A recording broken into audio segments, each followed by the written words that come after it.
This channel does not promote any violent, harmful, or illegal activities. All content provided by this channel is meant for an educational purpose only. অশান্তি যারা করে তাদের কোনো জাত ধর্ম হয় না। আমরা মনে করি তারা বিশৃঙ্খলাকারী, তারা চক্রান্তকারী, তারা সমাজের দেশের ভালো চায় না।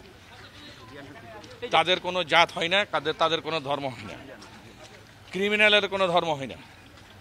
কারণ আজকে যে পরিস্থিতিটা তৈরি করছে, তারা যদি মানুষ হতো তাহলে তারা সমাজের কল্যাণের কথা ভাবতো, সব সম্প্রদায়ের কথা ভাবতো, এইভাবে গণ্ডগোল হতো না।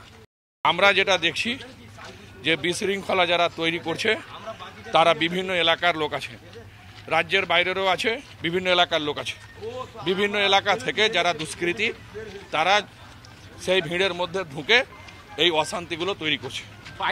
আমরা পুলিশ প্রশাসনকে বলেছি যে এগুলোকে চিহ্নিত করতে হবে এবং যথোপযুক্ত ব্যবস্থা গ্রহণ করতে হবে। কোনো আমাদের যারা মুসলিম সম্প্রদায়ের নেতৃত্ব আছে, আমরা যারা আছি, এমএলএ, আমি শামশেরগঞ্জের এমএলএ, আমাদের এমপি সাহেব আছেন খলিলুর রহমান সাহেব, সাগরদিঘির এমএলএ ফাইরুন, ফারাক্কার বিধায়ক মনিরুল ইসলাম, আমাদের নীলরতনদা আছে, টিঙ্কু আছে, আমাদের প্রধান, সবাই আমরা এখানে আছি। আর সবাই মিলে আমরা কিন্তু সিদ্ধান্ত নিয়েছি যে আমরা অন্তত রতনপুর এলাকায় কোনো নতুন করে অশান্তি হতে দেব না।